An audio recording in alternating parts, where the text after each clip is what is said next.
Hey guys, welcome to the MC Anime Podcast. We cover anime, geek culture, Japanese aesthetics, and Asian studies. We are a multi-fandom podcast, and you can expect to hear topics in your favorite hobby or fandom activity potentially. You can find MC Anime on Google Podcasts, Spotify, Apple Podcasts, and YouTube. Also, please check out mcanimepodcast.com, our website. Furthermore, stay tuned in for another episode.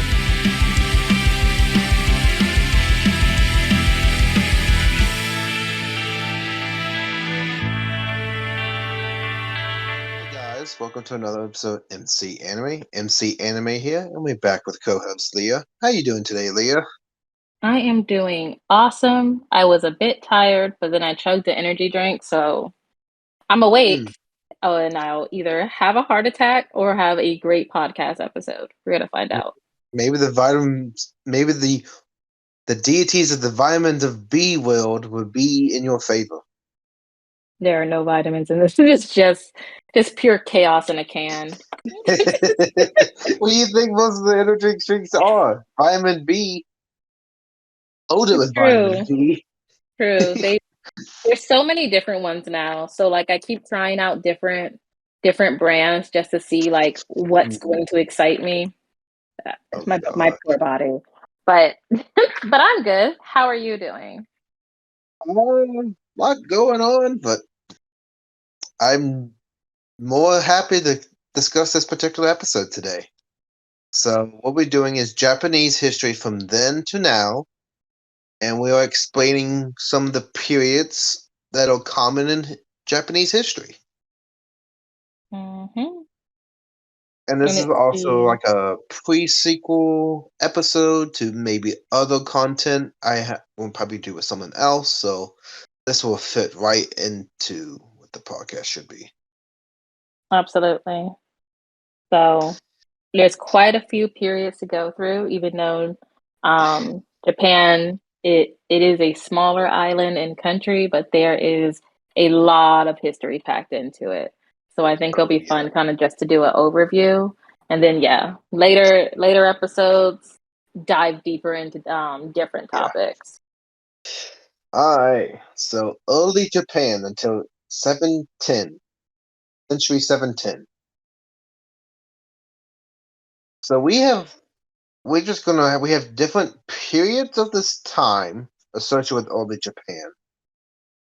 I'm gonna briefly go over them and have like a reaction type deal and discuss it. Yeah, because they've had about 4 different periods.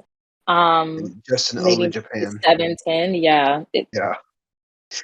So first and foremost, what we're going to talk about is the Harmon period from 1300 BC, no, 13,000 BC to 300 BC. Mm-hmm. So this goes back to Japanese islands gathering, fishing, and hunters, and Japan is the name of the era's pottery. So I guess pottery was big. So what do you think of going back to the roots of hunting, gathering, and fishing?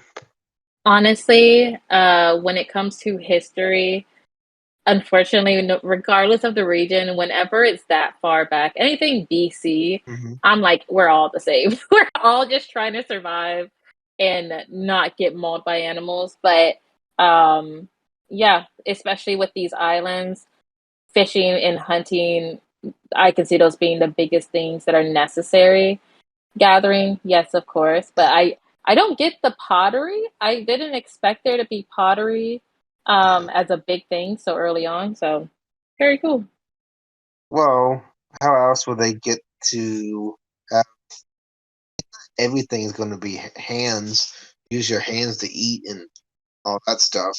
They would eventually saw that clay would to dry into something solid. So True, but I think basket weaving, even though that is something that most people make a joke of nowadays, I can see that being easier to do. But yeah, true. Clearly, Japan was onto something starting very, very early. Also, early Homon pottery was like really basic. It didn't Of really have course. like fancy design. It was just maybe a clay pot, or most families at that time, it probably had one per person if they were able to make it. They'll continuously wash it out, maybe because they saw over time that the pottery could get bad. I don't know. I doubt there was even one per person. I think it's probably more like one per family, True. um, or like a limited set per Yeah. family. But this is very, very early on. Yeah. Um, So we back to the Yaoi period. Okay. from Yao, three, 300 I think it's BC Yayo. to 200 AD. Ah, So this is when the introduction of agriculture and social classes began to evolve in Japan. So essentially, I'm guessing once they were able to actually start cultivating and knew how to use the area around them, that started to separate people from just being a village where everyone is working together and surviving to actually having merchants, having people who had more yep, resources, more to barter with. yep. Yeah. From assistance type living is now going to what we call upscale. You get become a little bit more sophisticated and able to do more because of over time you're able to adapt and learn different techniques that take centuries to learn. Hmm. And the social class system is good. So we have, different people of different ranks finding the role and like better in this system than, because the Homeland period you're very limited. Rice was also imported in 100 BC, so that becomes a big food crop and starch for them to eat, like just like similar to potatoes. Um, we also had the beginning technology of iron and other modern ideas from Korea into Japan. And again, it's named after pottery. I guess we're gonna have a common trend with pottery for at least the 2 centuries or 2 periods of the early Japan. So far, I mean, it's naturally going to be something that's going to be passed on. And I mean, it running in competition with there now being an agricultural culture to be there with rice, and then Yeah, having both China and Korean influence and like introductions to new techniques and new technologies and new languages and cultures. Uh, I'm actually surprised that pottery still remains something that again is just a traditional thing for yeah. Japan. Yeah. Well, Japan, Asia, Asian pottery is really highly sought out of too. So it's doing this all these different periods that the pottery actually gets better and actually gets more sophisticated. So now we're at the Kofun period from 200 to 538. So now we're in the beginning digit centuries instead of like BC to 80. Um,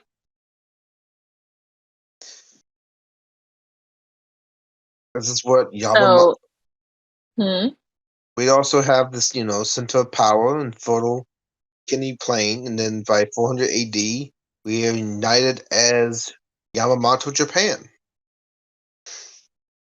So Yamamoto is a big epicenter during this particular time, and it's the social around Yamamoto, which is now the Nara Prefecture. Hmm.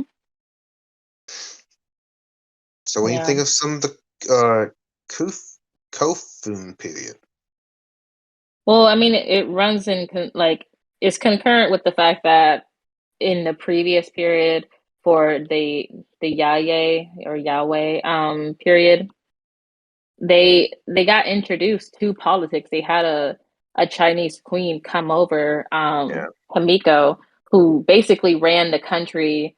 So they were introduced to the political system and then developed their own during this time. So this was basically our equivalent of Washington D.C. is what Yamato Japan was. But there was a big change in regards to the name. Well, not too big of a change, but the name Kofun comes from large tombs that were built for the political leaders that existed during that era. So I think this is one where you're seeing the caste system really starting to iron out, and then two, you're still seeing the development of pottery. So rather than it being smaller items, now they're doing gigantic tombs or ceremonial tombs for these political leaders. And then we also have like another difference between Yari period and the Kofun period is the transition from monarch to emperor.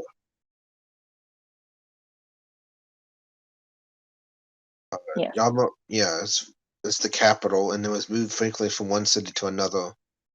We also have the Saga clan taking on actual political power, only act as a symbol of the state, and perform the Shinto rituals. So kind of like the royal family. Pretty much. Yeah. And now this is not stating that the emperors during this time, well, I mean, they were figureheads, to be honest. They didn't have much power, most ceremonial and all this other stuff. But there is going to be a big transition of emperor actually regaining power that he once had. So you just keep that in mind. Absolutely. And then up next, we have the Asaka period from 538 to 710. So from this point, the influence from the mainland increased strongly thanks to the friendly relations with the kingdom of Kudara and the Korean Peninsula. So this was a time where Japan and Korea were actually working in tandem with each other. And then Buddhism was introduced to Japan between 538 and 552, and it was promoted by the ruling class. So the same way how on the Western side, Christianity was introduced and then pushed out there by the ruling class. In the East, Buddhism was pushed. One particular figurehead we want to focus on, Prince Shotoku, played a role in promoting the Chinese ideas. So the Chinese influence in Japan takes big root during this time as well. So they adopt, even though Japan kind of steals some Chinese ideological ideas, it still makes the footpath for them to create their own system later on. We have the Chinese writing system. We have the 17 articles about political and moral principles. It's really interesting that Confucianism during this time takes hold as well.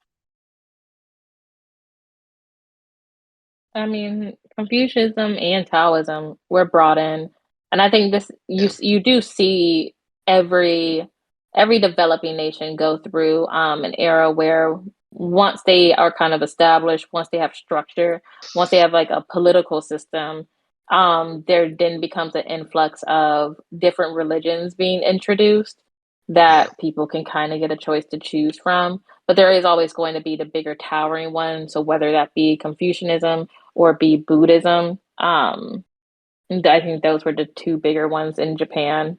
And Taoism also before that, there. It was mostly just Shinto beliefs. Mm-hmm. Shinto is still a traditional form of religion in Japan because of its roots and history. Japan is really interesting because even though they have Shinto and Buddhism and even Christianity later, they have like a religious tolerance kind of, which is odd for dominated religions in Asia during this time. Well, over time this becomes. More. I mean, we've talked about before the duality that exists within Japan, how they are able to do like almost multifaceted, have a multifaceted culture. And all of it be strong, or all of it be maintained very well.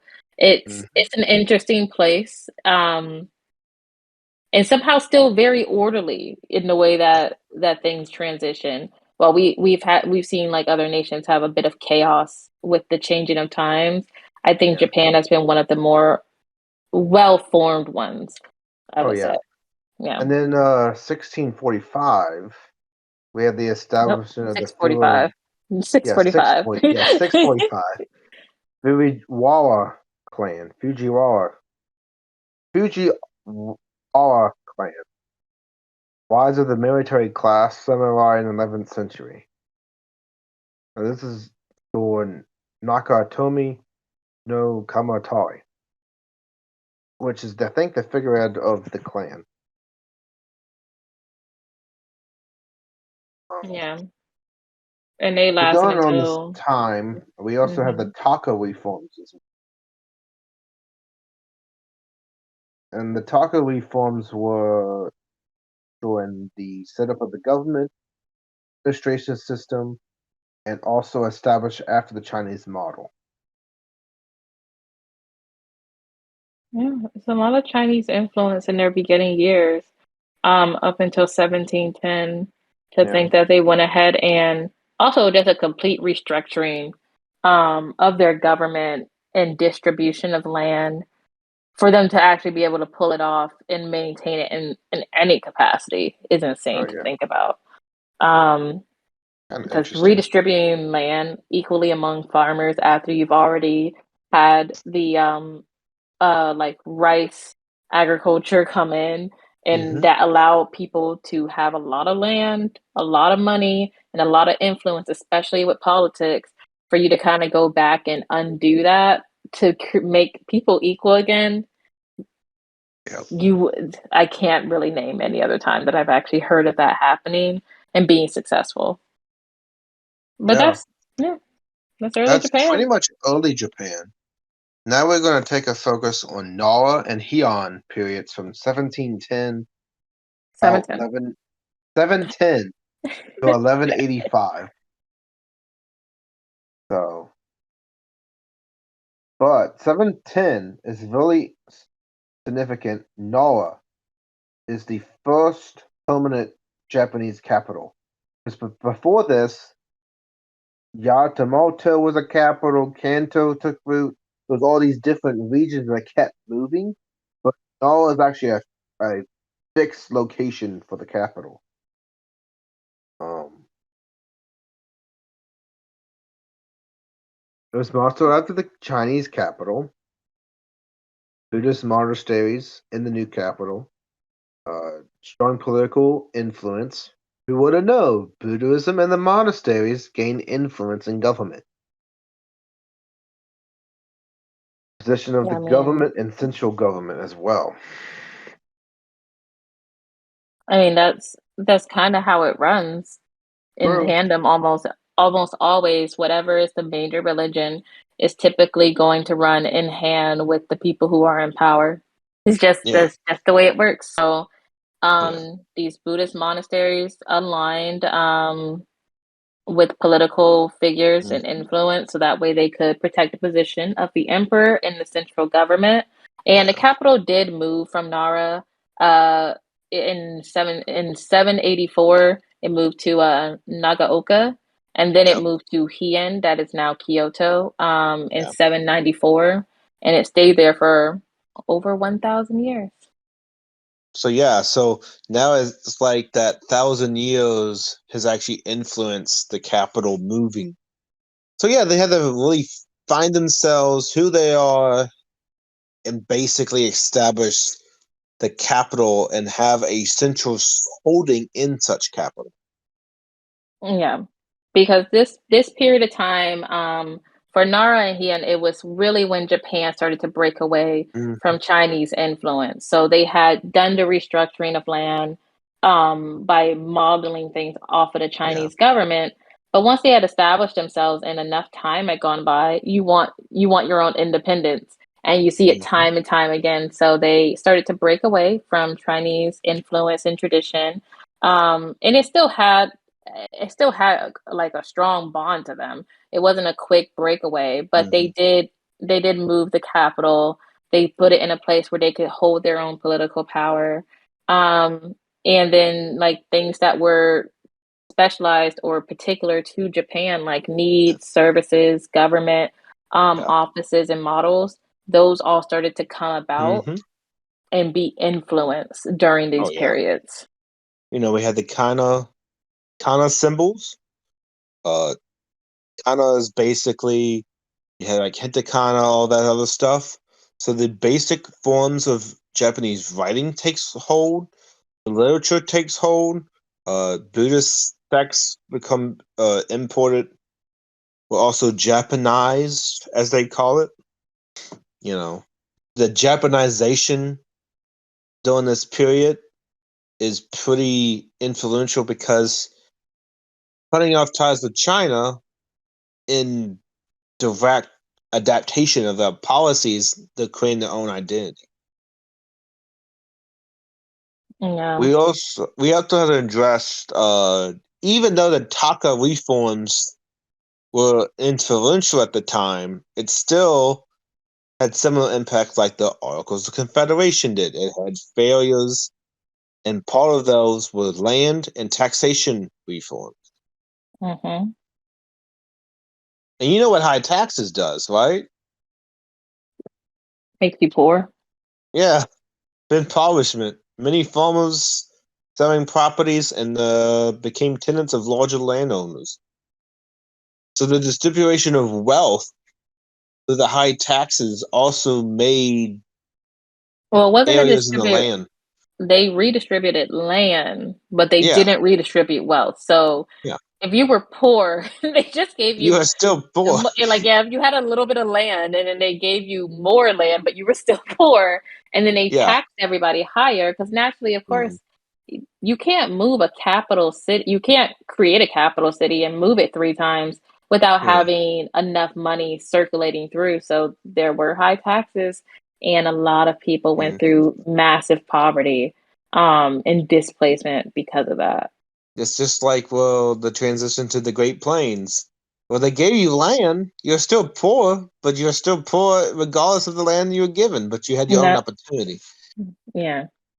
Uh, Um, we also have aristocrats and Buddhist monasteries exceeding and achieving tax immunity. Go figure. Of course, they're going to be an direct result, not affected by the tax system. yeah. So religious groups and basically the 1% were the ones who were exempt from these very high taxes. Hmm. And so what ended up happening is there was a shift in the power dynamic that existed because now that there's not enough um money to go around and people are less equal than they were before, many of them had to go and work for the people who had more land and more money. So those people became the ones who were able to make more political influence because essentially they they had the power of the people. Quite literally, Yep. they had the people on their land. So the Yeah. government had to work more with independent landowners and farmers Yeah. who were just And successful. these landowners, what we can call like feudal lords, kind of in the day, kind of Hmm. thing. So we can say that like they're like a lord. They're directing all this influence because of how much wealth they have. Fujiwara family, political scene, still very big, high-end period over several centuries, strategic intermarriages with the imperial family, and accompanying all important political offices in Kaito and the major provinces. So during this time, the clan reached its peak in the Fujiwara Michigan Ara in the year 1016. Yeah. But Michiana, however, began to decline and public order couldn't be maintained. yeah, this was the time where samurais became in high popularity and in high demand because these landowners started needing their own security to maintain Hmm. the areas that they had. And this is 'cause where after the samurai for hire came about too. Independent yes. mercenaries and all this other stuff became basically security.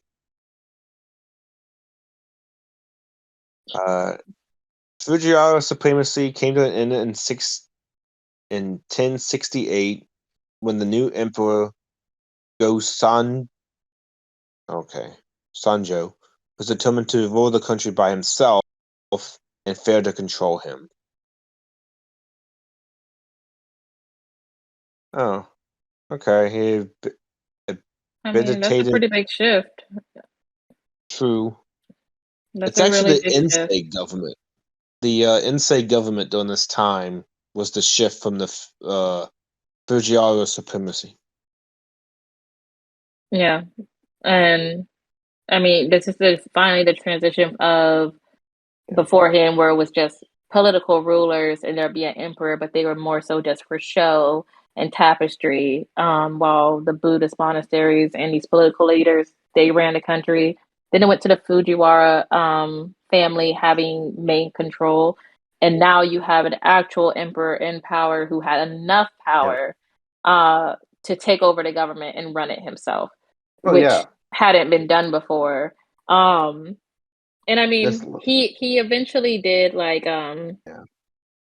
kind of step back from the very main scene of being the front runner, the guy that you whose face you would attach to it, but he still continued to rule um from behind the curtains of the political stage in 1060. I'm sorry, 1086. And so yeah, Ensei government. Yeah, and it also Ensei government reached from 1086 to 1156. Taira Hiramori, new leader of Japan. Now we go into the 12th century. After 1156, two military families, Minamoto or Genji, and Taira or Heike families. The Taira replaced Fujiwara nobles, while Minamoto gained military experience part of the northern Honshu under Japanese control in the early 9 years, from 1050 to 1059, and the later 3 years from 1083 to 1087. Basically, it's just political control after this point, and two battle big families. It's big influence. Yeah. Because beforehand, you typically had at least one singular group who was doing the control, but now we're seeing the families go against each other. These are those Mhm. wonderful shows that, like the historical shows that people love to watch, where you're Yeah. watching how they battle each other in public politically, but then they're also waging actual wars. Like these were much more uncouth times. Like they actually would go Mhm. to war and try and murder each other. It wouldn't just be a debate on stage. Um Then we have and so 1159, the mhm. Heiji Rising. This is basically between two families. You know, Tara. It's Tara Hiramori is the leader during this time. He's the victor of the Tara family from 1168 to 1178 to the emperor. He was not only by the rivaling Minamoto, but also the increasing militant type Buddhist monasteries that led wars and distributed the public order. Yeah. So he basically ruled the country through the emperor, Yeah, kind of like how you would hear of advisors who wouldn't like basically yeah, lead young kings, and they would be the real ones running the country. yeah, But he pretty much. constantly was having conflicts with Yeah, the militant Buddhist monasteries because just because Buddhism preaches peace does not mean that that's how they gain control. They didn't do it just by being peaceful. They would go to yeah. war. Oh yeah, And then also the and then Minamoto family. yep, and Kemomo's death signals the Taira and Minamoto clans to fight even more for supremacy. Get the Genpei War, 1180 to 1185. Minamoto were able to put an end to the Taira supremacy, and Minamoto Yoritomo succeeded as the leader of Japan, limiting all the potential and enemies, including the family members. He was appointed shogun. So this is where shogun gets put into play. Yeah. So yeah, the clash of Taira and Minamoto. Minamoto is succeeding. They have a new leader. Shogun is formed. So it's going to become a little bit more interesting now. So next up is the Kamakura period from 1192 to 1333. We are starting off with 1192. This is when we have our new shogun, who has been appointed. But after Yoritomo's death in 1199, there was another quarrel for supremacy. Again, another battle to see who would take over between the Kamakura Bakufu and the Imperial Court of Kyoto. And that ended in the Jokyo disturbance of 1221 when Kamakura defeated the imperial army in Kyoto, and the Hojo regents in Kamakura achieved complete control of Japan. So land was redistributed and gained. They got loyalty from very powerful people. And then the emperor and the remaining government offices in Kyoto lost basically all of their power. So once pretty again, much become figureheads. Yeah. Poor So emperor, he always gets bashed. I mean, honestly, if you could be a fly on the wall while watching all of this, you're literally just watching like people fight consistently. Every time one big figurehead dies, it's a complete brawl out to see who's gonna take over. And that's what's gotten us here now to the Kyoto the Kamakura period. So yeah. 1932 no shoot. 1232, a legal code, the Joi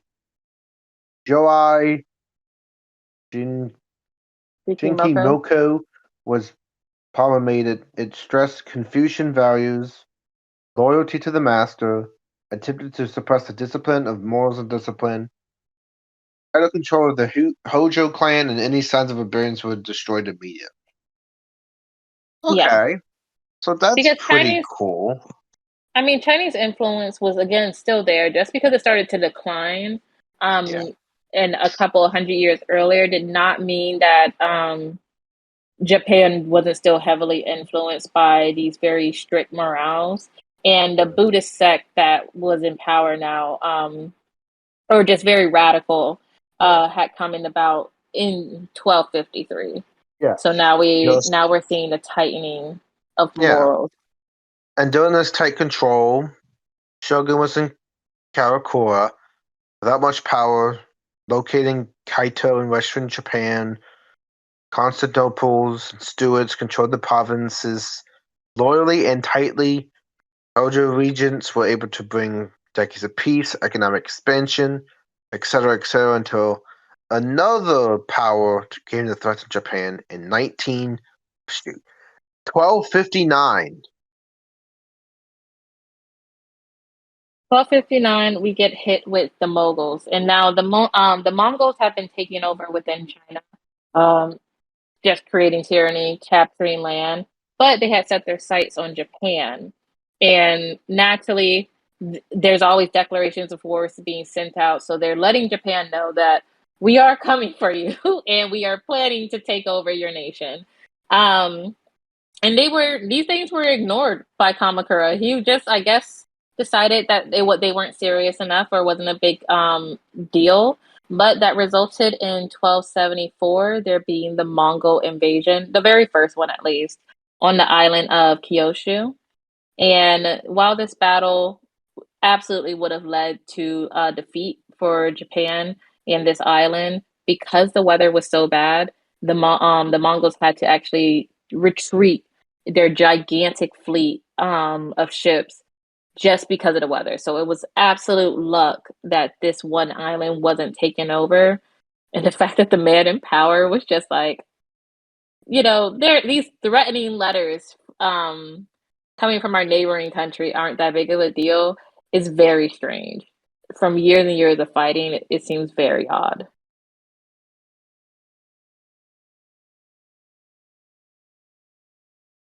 Let's see, and then So yeah, we were having the first Mongol Empire weather conditions, and as a result, they were not able to take Japan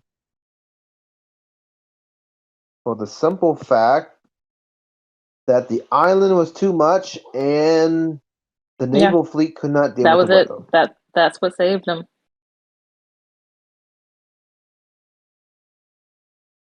Now, this actually made Japan fortunate because the large and modern Mongol force were not favored at all. But if they were not geologically isolated by a big island and had ocean on all sides, then it could have been a land force that they could not deal with. So, due to good preparations, the Japanese maintained the defense for several weeks. The second invasion attempt in 1281, but the Mongols were finally forced to withdraw mainly together. You know what this is sounding like? This is sounding like all the times that Russia got in weather and winter was so deadly that Asian forces Yeah, sometimes you just get lucky out by of Russia. having really, really like I don't know if it's good or bad, like geological location. It's a good. Yeah. I mean, the geological location of Japan makes Yes, it and like you have to send boats over there. And during this time, boats of naval warfare was well, not not it's as not even strong that. as it is. Take into account the first So, invasion was in 1274, and it took them what 7 years, so 1281, yeah, to launch their second invasion, repair ships, get more ships out yeah. there, and then only for it to fail for the exact same reasons. Hmm. But because of this, and because the Mongols had Hmm. now attacked twice within less than 10 years. The Kyushu, the islands they were attacking, remained on high alert, and then the they Kamakura they became very invested in trying to protect Japan. So they put a lot of money into building up their armies, their resources, Yeah. basically preparing for war, which never came because the Mongols started running into issues Yep. while in China, and they were too busy handling mainland issues to actually to care about Japan. And Hmm. Oh yeah. Remember, the Mongols are an empire, so they are so large that they have to deal with the internal yeah, they affairs first essentially before said we'll come back to this advancing to side an island quest. like Japan. Um, and yeah, they never did, but this did lead Yeah, to they never massive did. consequences for the Kamakura um, military group because essentially what happened is Hmm. that all of these war preparations meant that they had put in money and gotten no profits from these wars. They hadn't acquired new land, they hadn't gotten new resources, nothing, no gain in power. So for the men who were loyally fighting for the Kamakura, they were still waiting to get paid. This is still a time where people want to get paid, especially hired mercenaries in a sense. So they did not get paid by their government. And hence, Yeah. yep. And This causes disloyalty and the powerful lords for some reason yep. to the fall of the government. 1333, the power of the Hojo regents had declined to such a degree that the emperor was able to restore imperial power and overthrow the Yeah. So Kamakura they got in power, Bakufu. they kept it for a period of time, but because of just sheer good and bad luck. Good luck for the entire country, but bad luck for this particular region, military Yeah. region. it just didn't work. Mm-hmm. Now we have the Muromachi period from 1333 to 1573. Kamakura Bakufu is defeated. Go-Daigo is restored, and then we have the Kimayu Restoration, which is the old administration system, out of date in practice, and incompetent officials failed gaining the support. Didn't really last very long, but it did try to restore order, So even though it failed. With them being out of power for so long, once they tried to come back in and restore basically traditional order, it didn't work. And again, large landowners are the ones who you need to win over, and they did not do that. So Ashikaga Takuji, he began fighting to become emperor, and he was able to challenge the imperial court and win. So he ended up capturing Kyoto in 1336. So Go-Daigo ended up fleeing to Yoshino. That was in the south of Kyoto, where he created the Southern Court. So he created his own new place, essentially. And then another emperor rose to power in Kyoto itself. Yeah. And so...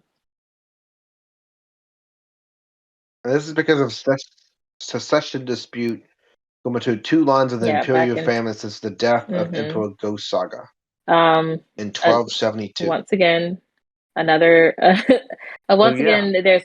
power happening, but we are seeing the disbursement of it instead of there just being religious groups running it or just one strong military. Now you have multiple emperors, and in 1338, Ashikaga Takuji, he appointed himself as shogun and established his government in Kyoto. The district that was famous for it was the Muromachi district. Government buildings from 1378 gave the government and historical period their names. So now we actually name it as a district instead of pottery, so that's good. And also current leaders and all that other stuff. So we have two imperial courts, Japan for over 50 years. The southern and northern courts, which the southern court was by the former emperor, and the northern court, so Takuji in the north and Go-Daigo in the south. Yeah. The northern court was more in advantageous position. Southern succeeded in capturing Kyoto several times, resulting in the destruction of the capital and regular bases. They finally gave in 1392, and the country became Emperor-wise reunited. So at this point, now everything is being run by the emperor, by Ashikage at this point. And so during the Shogun era, which lasted from 1368 to 1408, the Muromachi Bakufu was able to control the central provinces, but it lost its influence in the outer regions of the country. And so they established good trade relations with Ming China. Domestic production increased, including with agriculture. And then there was the consequences of a new inheritance system. And so, Yep, and these social we have classes. the development of markets, kinds of towns, new social classes. So it's actually really good that trade is introduced, improvements in the system and inheritance system. I think the new inheritance system is interesting too. That basically, if you inherit property or inherit wealth, there's a lot of flaws, there's a lot of holes in the Swiss cheese, as I call it, to cause more problems later down the line. So yeah, the 15th and 16th centuries, the Ashikaga shoguns and the government Kaito into practically nothing. Members of the Muromachi period were members of land-owning hereditary families, which we call G samurai. Yeah, they were called G samurai. Yeah. So, fighting and suppressing additional Constantinople, which achieved influence over whole provinces. These are the new feudal lords called the daimyo. Oh, the daimyo! I love that. Remind me of One Piece a little bit.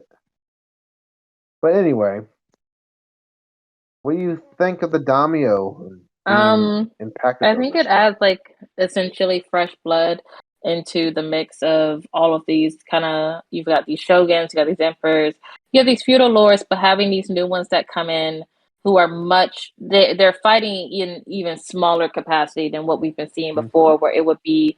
It's not just the North and the South fighting. These guys are now fighting Yeah. each other over decades. These are generational fights that are became known as Yeah. the Age of Civil Wars, which is absolutely insane. So Civil War. Shingoku Jidai, and the most powerful of these guys being Takeda, Usagi, and Hojo in the east, and Oichi, Mori, and Hosokawa in the west. Ochi Nasa. Yeah. So, the Age of Civil War becomes something else. 1542, the Portuguese and the Jesuit missionaries in Kaishu, and Christianity comes to Japan. The Jesuits during this time are not necessarily the best. Francis Xavier was a Jesuit on the in Kaito, 1549 to 1550. He had opposition. Most of the Western warlords welcomed Christianity because they were keen to trade nations for military reasons. Yep. So, Jesuits, Christianity coming Well, in, this is to always be more power expected with coming any in. developing nation as you start to grow. I mean, at this point, they've had several emperors and rulers. They've had um, trade and negotiations and influence from both uh, Korea and Korea, as it was still as Korea, and also China. They've successfully evaded being taken over by the Mongols, Mhm. and so now they've attracted the attention of the West, who of course is going to spread Christianity, and they're also coming with a whole new plethora Yeah. of resources that greedy nobles are very, very unlikely to say no Mhm. to. But this does lead us on to the 16th century where we get the warlord. Oh yeah. And this is my favorite time in Japanese history because Mhm. Nobunaga, Oda I Nobunaga. he's just great. No. The way we have Oh romanticized this boy. man. Hey, the first big steps. Unification of Japan. Kaido in 1568, overthrowing Muromachi Bafafu in 1573. So, now we go to Azuchi Momoyama period. We have the Oda Nobunaga retrieve province of Awari, if you want to know the modern city of Nagawa, 1559. Many other daimyo was keen in uniting Japan. Favorably located, he succeeded in capturing the capital in 1568. So, in regards Um, to Nobunaga, as we mentioned before, there were these warlords who were strong in both the east and the yeah. west. So after he established himself in Kyoto, he had taken over essentially the capital. He was taking out the Buddhist sects, especially the Eco sect, which was the Pure Land sect. They had become very powerful in several provinces. He destroyed a monastery in 1571, and he continued fighting through 1580. And he had two really big rivals, which were two other very powerful warlords. One was Takeda Shingen, and then the other one was Usagi Kenshin. And luckily for him, they both died in their own battles before they were able to fight him. And then after Shinjin's death, he was able to defeat the Takeda clan in the Battle of Nagashino in 1575. So he was using modern warfare during that time, which is why he's one of the bigger warlords that people talk about, because a lot of them tried to unify Japan, but he was the one who was actually really just taking down his enemies until 1582, where he was murdered. He was doing really well. He was doing really, really well, unfortunately. Pretty much. Yeah, 1582. Nobunaga is murdered by General Akechi, and he captured his castle of Azuchi. There was a general. So, Toei, defeated him, took control, eliminated remaining rivals, subdued the northern provinces and Shigoku in 1583 and Kinshu in 1587, defeating the Hojo family, which is a huge accomplishment. Hojo has been around for a long time. And Odawara in 1590 was finally reunited with Japan. You can only wish that you would have a good enough friend like that. Where if your main mission in life is to unite Japan and you're murdered, he immediately murders your murderer. Like he takes out the person who took you out and then still achieve your dreams. Yeah. Man, that's what anime is all about. Just real life history in Japan. Oh yeah. Absolute Disco. Hideyoshi destroyed many castles that were built to the country through the era of Civil War. 1588, confiscated the weapons of all the farmers and malicious institutions in the sword hunt. He forbade the samurai to be activist farmers and forced them to be in castle towns, a clear distinction between social classes. You increase the government's control over people. A land survey was in 1583, and they have a census carried out in 1590. Hiroshi's large castle, the Osaka Castle, was completed. So he's destroying all these other castles, and he's making his own castle. Okay, that makes perfect sense. That's not how castles work. But, that's how castles work. That's not how castles work at all. No. The castles are doing their job. They're being castles. But he is being smart in destroying the foundations of his opposition, so they can't already have something to build off of. They would have to completely rebuild. And then he's also taking away weapons. He expels Christianity, basically forbids it, and he does executions of Christian missionaries, of 26 Franciscans, as a warning, because he did kick them out of the country in 1587, but they found a way to re-enter just a few years later in 93. So foreign traders and missionaries that were aggressive and intolerant toward native Japanese institutions in that era, they had their fellow countrymen were conquering and colonizing other parts of the world in the name of Christianity. So as everything's happening, they're establishing their country. He's trying to get Christianity out. But there are still people who are heavily influenced by it and still pushing the message regardless, and still letting these people in. Yep. Yeah. Now, after reuniting the country, he's attempting to realize his rather megalomaniac dream of conquering China.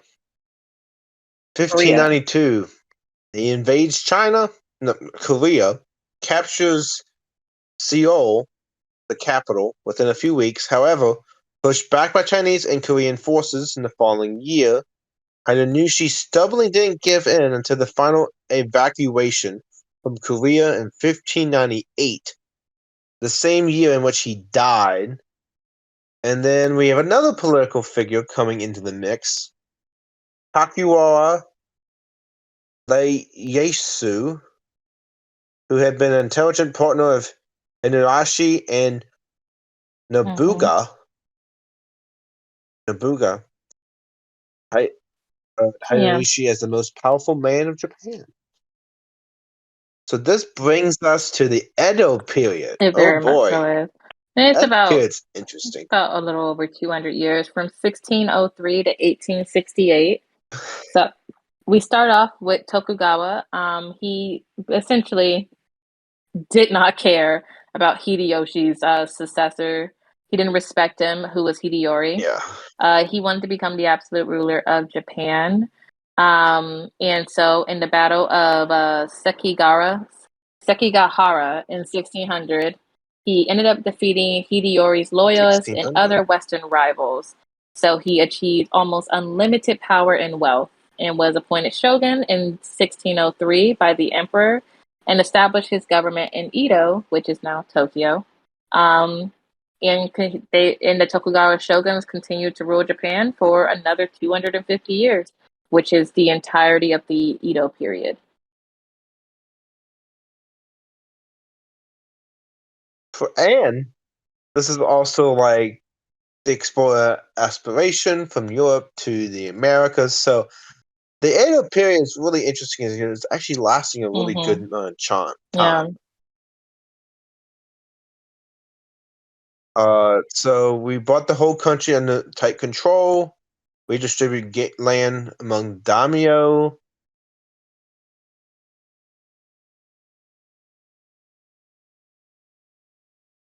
More loyal, more strategically, more domains. The daimyo were required to spend every second year in Edo, a huge financial burden for the daimyo, and moderate his power at home. Foreign trade, relations with the English and the Dutch. On the other hand, enforced the suppression and persecution of Christianity from 1614 onward. And of course, destruction of the Toyotomi clan in 1615. He captured Osaka Castle. He and his successors had practically no rivals and prevailed throughout the Edo period.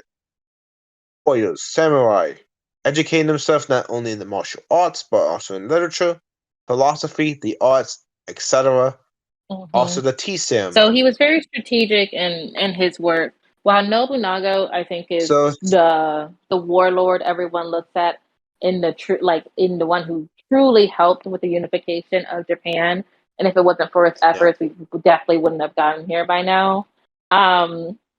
We see something completely different with Tokugawa. He knows how to negotiate with the Western world. He keeps pushing Christianity out. They have not given up on that. They do not want Christians there. And now he's gotten rid of all his enemies. So at this point, he basically isolates Japan from the rest of the world by doing a self-isolation and banning all abroad travel in 1633. So by 1639, Japan was almost completely isolated. And so that was reducing the contacts to the outside world to strongly regulated trade relations with China and the Netherlands through the port of Nagasaki.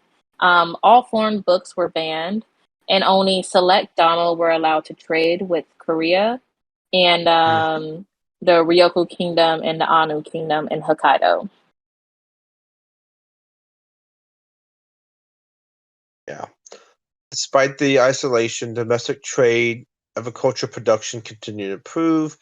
Edo period, and then the Jinroku era, which is 1688 to 1703. Culture flourished. Popular culture flourished. New arts like kabuki and Aikido became very Aikido. I love kabuki. I think it's really interesting. Aikido is not something I'm as familiar with, but I know kabuki definitely. Then we have Tokugawa. Japan was Neo-Confucian, stressing the importance of morals, education, hierarchy order in the government. We have strict four-class system, Edo period. Top of the social is the samurai, the peasants, artisans, and merchants. And the members of the four-class were not allowed to change their social status. Outcasts were professions that were considered impure that formed a fifth class. So, like the impoverished and whoever else. Yeah. I don't even know. Maybe foreigners. I don't know. And so after this point, we finally have gotten to a point where it's now 1920. And the ban for Western literature, those books, those foreign books, that was taken up, it was, canceled out, which allows new teachings to enter into Japan from China and Europe, like Dutch learning.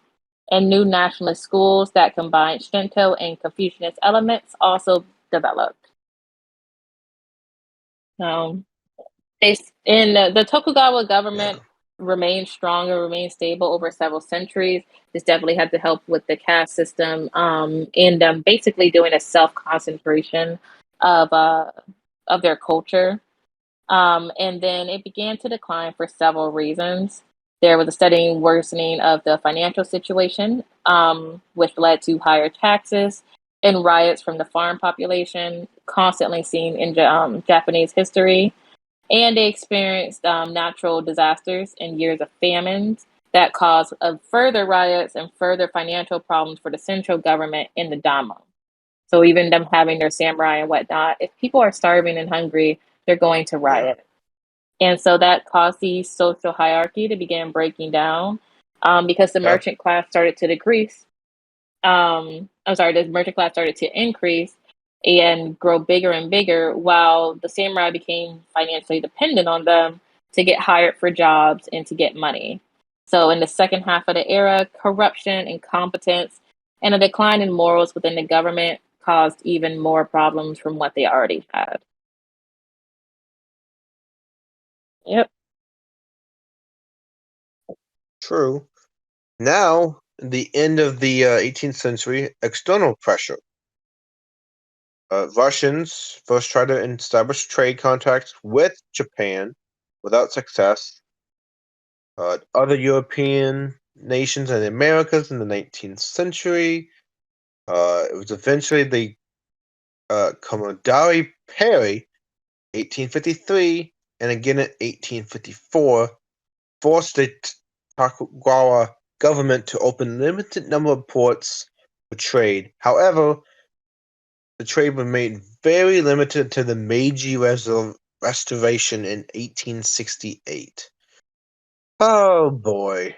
Commodore Perry coming from America with a battleship and saying, and you better open up your borders. Along with the natural disasters, the failing of the government in regards to providing people, this push for international trade, while it was limited, it started back up because of the Meiji Restoration.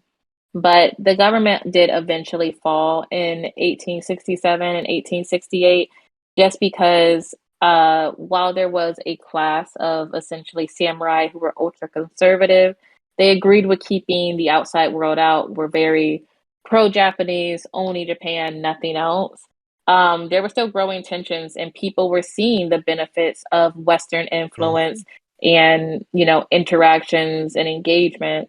So the government started to lose political power, and heavy political pressure caused it to eventually fall. And that's when we enter the Meiji era.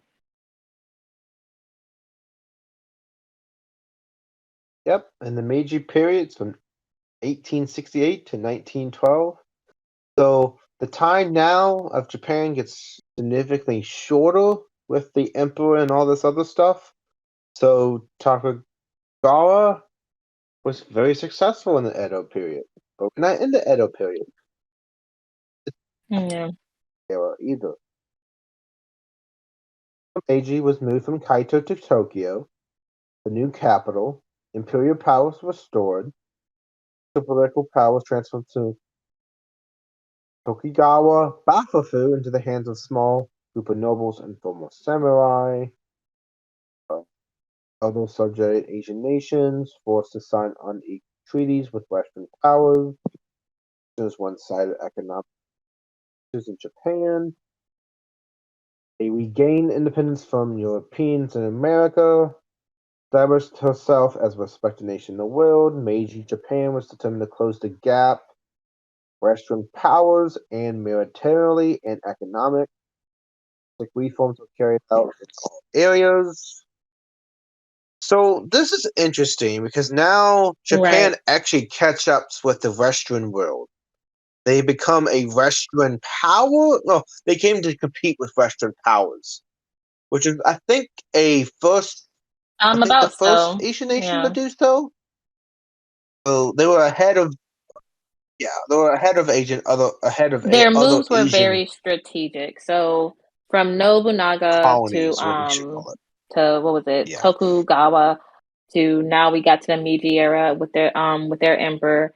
They all realized a very big need for change in the country and were very quick to implement those, which is they realized they needed to unify the country. That's what we got with Nobunaga.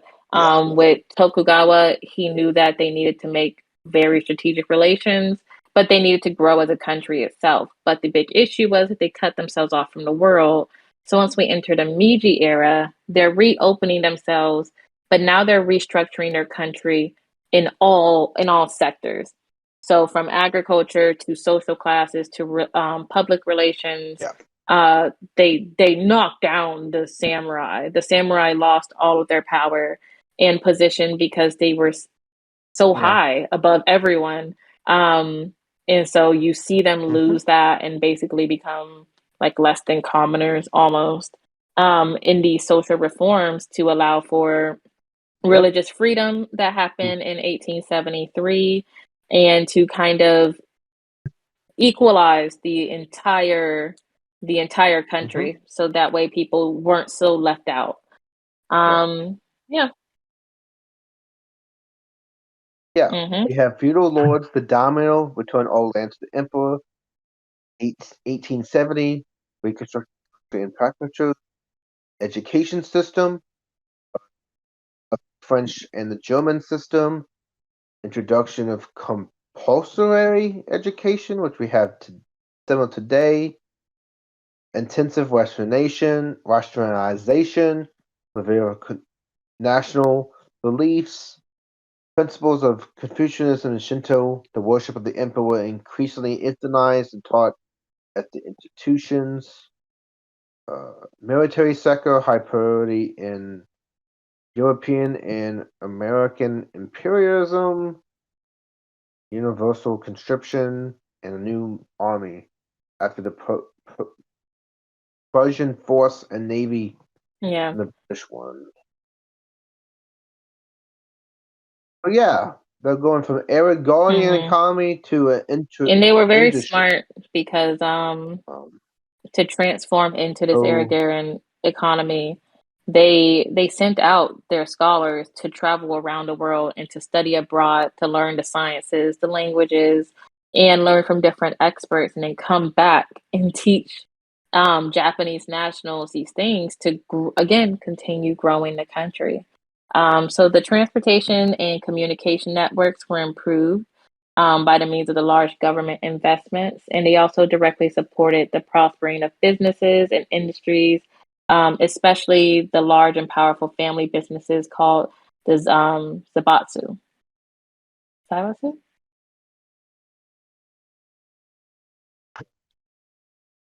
We have financial crisis, 1880s, reformed the currency and established the Bank of Japan. Textile grew faster, so remained largest until World War II. Early factors were really bad, developing social and liberal movements. Japan received its first European constitution, 1899. We call it the Diet by the Emperor. He stood at the top, Navy, executive, legislative, kept on holding actual power. Meiji agreed to most of their actions. Political parties did not yet gain willpower due to the lack of unity. Then we have this Sino-Japanese War, 1884 to 1885. Japan defeats China. receives Taiwan, but was forced by Russia, France, and Germany to return other territories.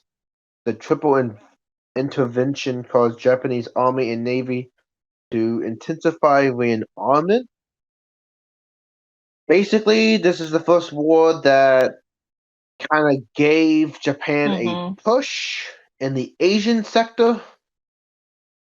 And then we moved to the Russo-Japanese War, 1904 to 1905. So Japan did end up winning this war. They gained territory, and they finally got some international respect. And this is something that is, of course, very hard at this time for Asian countries because they are smaller and they have less resources than a country like Russia or like any of the countries in Europe. So after doing so, Japan continued to increase their influence on Korea and eventually completely annexed Korea in 1910. And in Japan, the war's successes caused nationalism to increase, and then other Asian nations decided to develop themselves to have their own self-confidence. And also a really important fact into the international atmosphere and theater is the Russo-Japanese War promoted Japan to the Western campaigns, which Russian was also involved in European affairs a lot. And they just have to be so big to go to Asia as well. And then So 1912, Emperor Meiji dies, heir of the ruling clique of Edo Statemen. Yeah, so for about 14 years from 1912, and now we're in the Taisho, an early Showa period, from 1912 to 1945. For about 14 years, Emperor Taisho, he ran a very weak government, which caused a shift from the oligarch clique, which, the main power heads holding power, to shift over to a parliament within democratic parties. And then we had the First World War come through. Yeah. Yep, Japan is allied with the Allied powers. They only play a minor role in the fighting. German colonial forces in East Asia. At the Paris Peace Conference of 1919, Japan's proposal of amending a racial equality clause to co-invent the League of Nations was rejected by the United States, Britain, and Australia. Arrogance and radical discrimination toward Japanese had plagued Japanese-Western relations since the force opening in the 1800s. Major factor decades preceding World War II, 1924, U.S. Congress passed the Exclusionary Act, further immigration from Japan. So yeah, this is the fair policy. They could have maybe admitted something similar to the racial equality clause to maybe give Japan a foothold or a say or a balance of power kind of thing. But they did not. And we go to other things as a result, growing tension decades later. Yeah. World War I, we have Japan's economic situation worsens, the Great Kato earthquake of 1923, and the worldwide depression of 1929 intensified the crisis. Military established complete control of government. Political enemies were assassinated. Communists persecuted. Indoctrination, censorship in education and media intensified. Naval and army occupied most important offices, including prime minister. And then we go to the Western nations and force China in unequal and economic political treaties. Their time dealing with Western countries. So their influence over Manchuria, it had grown since the end of the Russo-Japanese War of 1904 and 05. And when Chinese nationalists began to seriously challenge the Japanese position in Manchuria in 1931, the Kuomintang Army, which was Japanese armed forces in Manchuria, they occupied the whole area. A year later, Manchukuo was declared an independent state. It was controlled by this army through a puppet government. And in the same year, the Japanese Air Force bombarded Shanghai in order to protect Japanese residents from anti-Japanese movements. So there was a bunch of stuff happening from World War I and being discriminated against from the Western countries, especially America, to also having to fight neighboring countries such as China. Um, Yeah. mhm. And then they withdrew from the League of Nations in 1933 for actions critically criticized in China. But League of Nations failed anyway. That's why we have United Nations now. Oh boy. 1937, the Second Sino-Japanese War broke out. Again, another atmosphere of the Asian power. Small incident, full-scale war, Kuomintang Army, independently from a moderate government, Sicilian occupied almost the whole coast of China, and committed severe war atrocities on the population. The fall of the capital of Nanking, which the Nanking massacre is happening. Chinese government never surrendered completely, and the war continued on a Yeah, so lower at this scale point, until Japan is starting to 1945. truly become an enemy of especially China, but other countries. They end up, you know, joining forces with Germany and Italy with the Axis powers, especially right before we start up with another world war. And these intensified conflicts with the United States and Britain. And this was because there was an oil boycott happening at this time. Um, Japan went on to try to take over and capture the oil rich Dutch islands of Indonesia and started a war with the US and Britain. And that's what led to the Pearl Harbor bombings in December of 1941. Um, Japan still continued to expand control over the large territory and still cause influence within the borders of India in the west and New Guinea in the south. But then there was the turning point of the Pacific War for midday in June 1942. And from then on, the Allies slowly started to win back not only territory and land, but also push back the Japanese armies in completion. And then 1944, that's when the air raid started. Um, Spring by 45, U.S. forces had invaded Okinawa, and there was one of the bloodiest wars, one of the bloodiest battles to happen in that time for Japan. And then on July 27th, 1945, Allied powers, they requested that Japan do a post-em declaration of surrender to basically just stop. just stop fighting us and like stop going against us. We'll keep bombing you. Yeah. And the result of this, because if they didn't stop, they were very loyal to the emperor. Bushido Code during this time was like hugely impacted to the loyalty to the emperor. Hiroshima and Nagasaki, August 6th and August 9th, and then the Soviet with the bombings of those cities were really devastating. The Manhattan Project, United States. And then the Soviet Union entered the war against Japan on August 8th. August 14th, however, Emperor Showa finally decided to surrender unconditionally, even though the effects of that surrender had Well, I mean, you go up very against a world negative war and consequences. you're already going against the West, but once the Soviet Union enters in, exit the chat. So they've been hit with atomic bombs. Their country's been Pretty much. devastated. So now we are in the post-war history. So this is everything that's gone on since 1945, with World War II and all of that. So once the war had ended, Japan has been Mhm. devastated.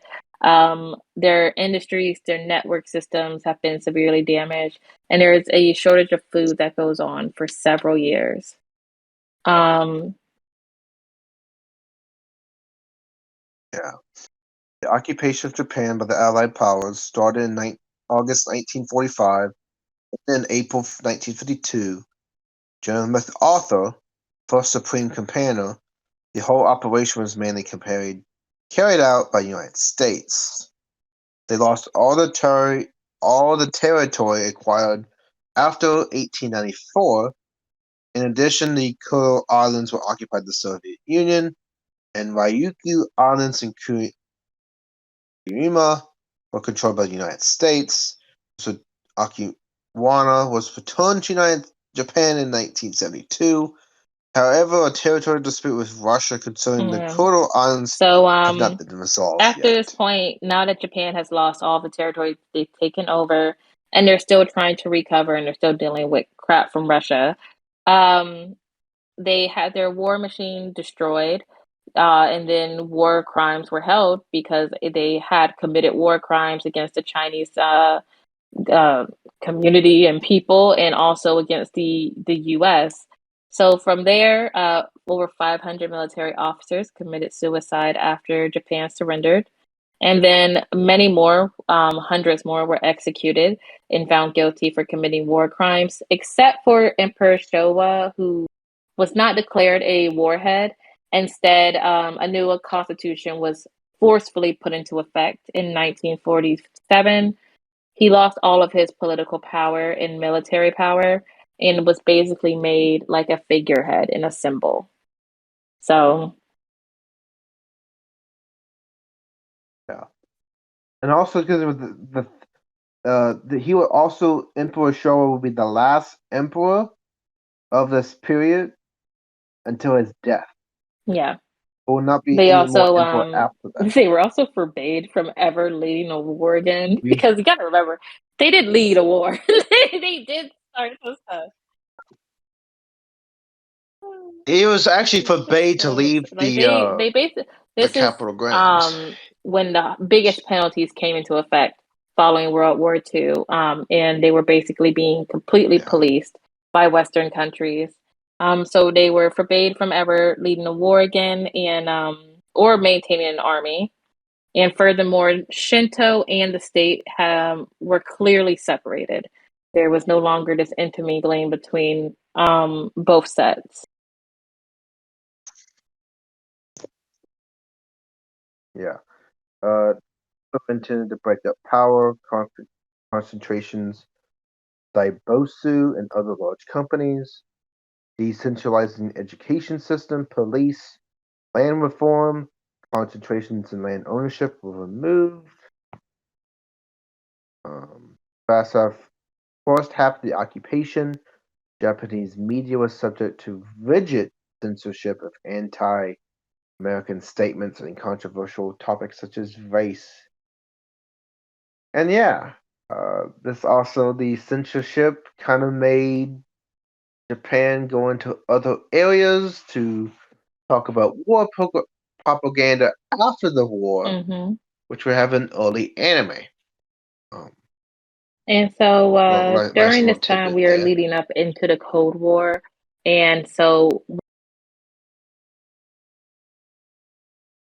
once again, there's the Allied forces, but especially America is putting more pressure on Japan to not only have its own defense army set up in place, even though they were strictly forbade from having an army following World War II, but also the Americas were prosecuting communists now because they were going up against Russia, and there are communists who are in who were going to be in Japan. So persecution of communists forced them to create their own Yep. basically defense system while still increasing the number of soldiers they were introducing into the area to basically keep an eye on them. But it's basically saying we want to make sure you're not going to do anything. Want to make sure you're not going to start another war. But also, if someone decides to attack you, you need to figure it out. So there was a lot of anger and resentment during this time.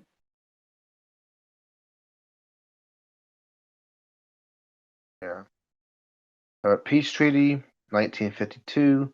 Occupation ended. Japan's Self-Defense Force was established in 1954. Large public demonstrations, great public unrest. By the renewal of U.S.-Japan Security Treaty of 1960. After the Korean War accelerated the recovery of Japan's economy, flourished. Quick rise of living standards, change in society, ruling position of Liberal Democrat Party (LDP), but also severe pollution. Yeah. So essentially, after the Korean War, the country was able to reestablish itself, and they did have a ruling position with the Liberal Democratic Party, better standards. Their relations with the Soviet Union was normalized and no longer like kind of antagonistic in fighting. And that was in 1956. And then they normalized theirs with China in 1972. They did have an oil crisis in 1973, which kind of rocked their economy as they are very, very much so oil dependent. But it also caused a immediate shift into high technology industries, which we now know has spread across the world and been a big sector within their economy in the world, honestly.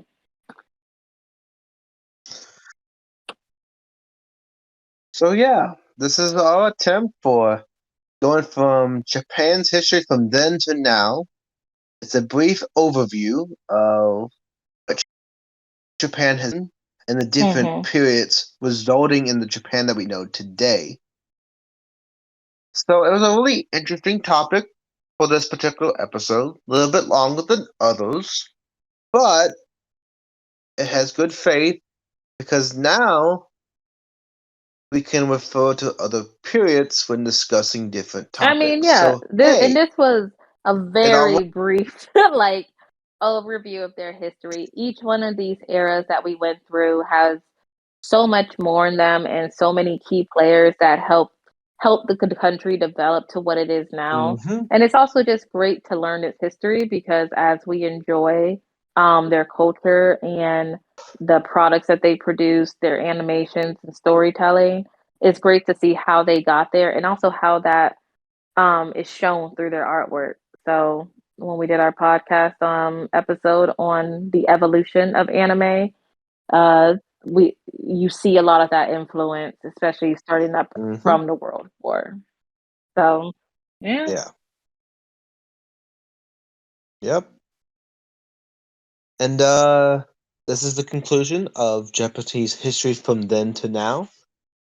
You can check out MC Anime on any streaming network, podcast near you, Google Podcasts, Apple Podcasts, Amazon Music, Spotify, iHeartRadio, and other areas. We're on Facebook, Twitter, and Instagram. And if you want, please support us on Patreon at Blog MC Anime. See you guys. Thank you so much, and enjoy your day.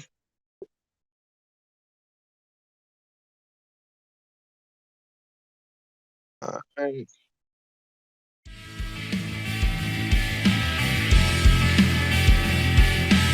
This concludes another episode of MC Anime Podcast. MC Anime Podcast is available on podcast directories like Google Podcasts, Apple Podcasts, Spotify, iHeartRadio, and YouTube. We also have our website at mcanimepodcast.com. If you want to directly support us, then follow Patreon blog MC Anime. Finally, if you want services for hire, then we're available on Fiverr for audio and video production, graphic design, idea consulting, and blog and article writing.